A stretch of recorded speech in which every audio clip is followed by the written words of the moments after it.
motion. Move your panties down to the move your panties down to the move your panties down to the floor. Motion down to the floor, down to the floor, down to the floor, down to the floor, down to the floor, down to the floor. What's good, YouTube? It's your boy Nas back again with another video. So today we about to react to that time Sister almost turned into an episode of Law and Order SVU. So we doing something new on this channel. Instead of watching DDG 94 and Juicy Pop, we got a new something to react to. Like, her name is As Told by Destiny. She be having like them serious episodes from the 90s, like Different World, Girlfriends, and all that. I highly recommend to watch these videos of her. She be speaking knowledge. So let's get right into it. Episode starts off and Tamara is immediately in our faces, excited as hell, telling us that Tia met a world famous photographer. His name is Barik Dalton, and we find out this isn't somebody that Tia has actually met in person. This is just a man that she's been chatting with over the internet, but he got the girls. That's a pedophile right there. Then they get a message from this man saying he wants to do a free photo shoot with Tia tonight. Tamara sent the man Tia's picture. Tamara was hyped to send the man the picture because she got in her mind like, if Tia got what it takes to be a model, I know I got what it takes to be a model because they look just alike. Fast forward, we're at school and Tia is telling her friends like, hey, y'all remember that dude I told y'all I've been talking to for a few weeks? He's a world famous photographer and he wants to shoot me tonight. And her friends like, okay, girl, you might get discovered. You would think that Tamara is the one who has been communicating with this man and got this photo shoot tonight by the way she keep going on and on about what her and Tia gonna be doing when they're famous models. Are they gonna live in New York or Paris? But Tia had to bring her down to earth and was like, yeah, girl, of course I want to go tonight, but I think we should run it by our parents first. Tamara doesn't want to do that because she's already knowing that they gonna say no. But Tia, like, once they find out how important this is to me, how could they say no? We just gonna I don't think your parents not Ray and Lisa not about to question for you. Some random dude they met on the internet. Meeting some dude on the loud internet. And very just know clear. that. The girls try pulling everything out of their hats. They tell their parents that they look Barik up and he's the real deal. But they've never actually seen him. They pull out, when y'all was our age back in the 70s, y'all was doing this and that. But Ray and Lisa tell them like, hey, the internet is around now, so shit is a lot more dangerous out there. So of course, Ray and Lisa are not letting up. It was no then and it's no now. They tell the girls bye and they go off to this 70s theme party they was on the way to. That's why they dress like that. Then Tamara proceeds to sit down on the couch and she starts having this whole fantasy about being a kid in the 70s and her parents are telling them yes to everything. And I always find this part so funny because here I am like, damn, I really wish I was a teenager in the 90s. Her ass sitting on the couch wishing she was a teenager in the 70s. Tamara's fantasy empowers her to say like, hey Tia, I don't care what our parents talking about. We about to go meet Barik. But y'all know Tia has always been the more well-behaved daughter. So she's like, no, our parents said no, so we're not going. Tia is trying to get Tamara to just drop it, to leave it alone. But then we find out why this seems to be way more important to Tamara than it is to Tia. Because Tamara tells Tia like, hey, you're smart. You're going to be going to Harvard one day. You're going to do amazing things with your life. But for me, this might be my last chance at greatness. This might be my last chance to be somebody. That's why Tamara is so adamant about it. But Tia tells Tamara like, I'm sorry. I already messaged him and told him that I can't make it. So you would think this would be the end of it. But does this look like the face of a girl who's about to let go of her dreams? Then things cut over to Barik's place and he's quite literally on his computer pretending to be Spike Lee. So this Negro is not the man he has been telling Tia that he is. But I'm telling you, that's a predator. She What the fuck? Her gullible ass over a predator. pretending to be Tia. Barik the Freak Star is showing Tamara some pictures of other celebrities and models that he obviously just printed out and put in a book and it's calling his portfolio. It got Halle Berry, Tyra Banks in it, and Tamara, she's eating it up. She's fucking cat, Then Barik is like, before we start the shoot, do you want anything to drink? And she like,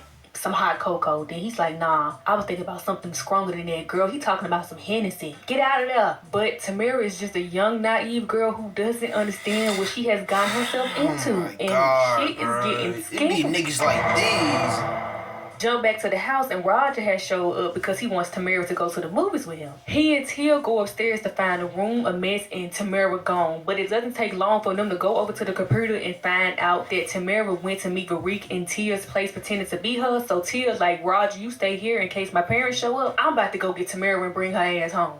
I'm terrified, but Tamara still don't understand what's going on. She really in here giving this man a photo shoot, and he telling her everything she want to hear. Yo. You're beautiful. You were made for the camera. He tells her, like, I can make you a star. Just put yourself in my hands. She about to molest you. Tamara Run. tells man, the craziest thing ever. She says, Verique, I'll do anything you want me to do. And he's like, shit. Perfect. That's what I wanted to hear. So he tells her that he's about to put some more film in the camera and that he wants her to change her outfit. And she's like, I didn't bring nothing to change it to. He's like, don't worry. I was doing a photo shoot with Naomi Campbell last week and they left this behind. He gives her the outfit and they don't show it to us yet. But by the look on Tamara's face, you already know it's something freaky and nasty. And she tells him like, hey, I wear more than this in the shower. I'll call the police. Tamara's like, automatically police.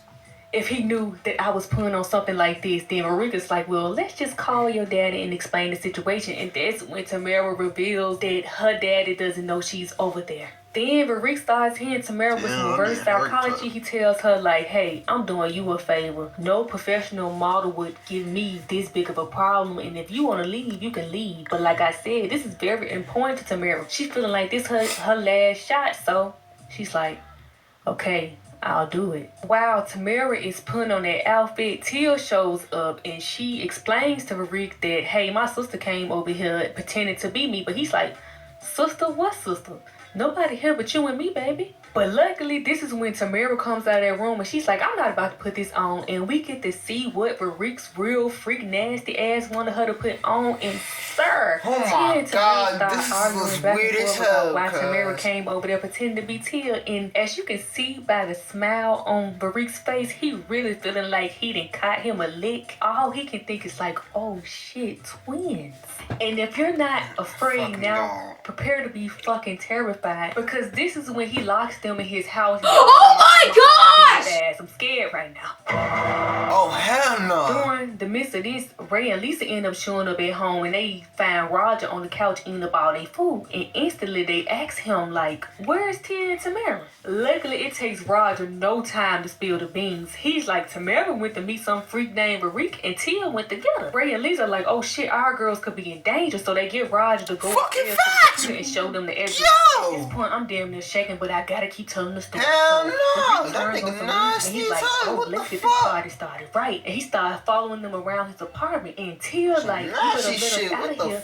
Our parents gonna be looking for us. But Tamara already told him that her daddy don't know she over there, so he not fazed by that at all. Tia and Tamara then put two and two together, and Tia like, wait, we know you're not Verique Dalton. He's like, I could be anybody. I want to be on the computer. My girls are fighting for their lives now. Tamara picks up a camera and started flashing it in Verique's face to cause a diversion so they can get out the door. But no, he grabs them by the back of their coats and pulls them right back on in there talking about some, hey, why are y'all trying to get away? I just want a little love. But luckily, this is when Ray and Lisa show up. And Ray has no words for Verique. It's just hands and feet action. And now we're back at the house. Knock a nigga out, boy. You get your ass beat too. Still very angry with them. They got that nigga out, bro. No. Ray, knock the shit out of him. The fuck I would. Take it right there. You're not doing that to my daughter. I was the one who trusted him. And Lisa like, yeah, you trusted him. And even though he's in jail right now, it's a lot of more people out there in the world just like him. And Ray like, yeah, anybody can have a computer. Yeah, I'll be on the internet like that, yo. Afraid, but they do because y'all gonna meet up with the wrong niggas, yo. I'm telling y'all, be meeting up with wrong people, bro. You could think that's a female. Hey, niggas catfish you. Then we get that good old sitcom magic. The girls are like, we're never gonna fall for a scam like that again. Then they get a knock on the door and it's a person saying they're Montel joint and their car broke down and they just need to use the phone. But our girls like, please. But it actually is the real Montel joint. Tragic. Oh, that was.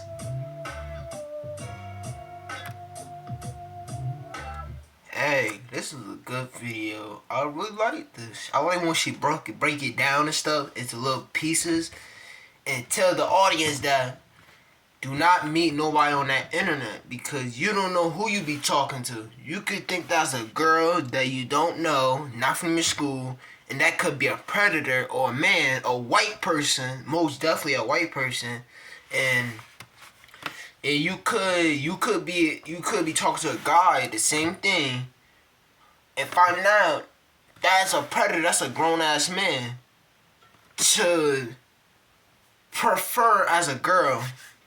That's why 90s was crazy. I ain't gonna hold y'all.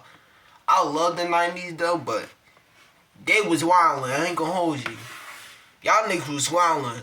For real. Most definitely y'all niggas was wildin'. Like, yeah. I ain't gonna do that. That's never gonna be me. Now we in this new age now. Y'all should know, don't talk to people that you don't know. Yeah, I'm telling you. If somebody put you on, like, for instance, if somebody put you on, like a girl or something, that you don't know and they don't know, want to be funny, just say, nah, I'm good, yo. I'm good. You helping yourself in that situation. Because you don't know who you talking to. And you could get exposed that girl or man, that's a dude. That's a grown-ass man. Or a dude. Yeah, so if I was y'all, be careful who y'all be talking to. But, so, if you like this video, leave a like, comment, subscribe. I'll see you in my next video. You know what to do.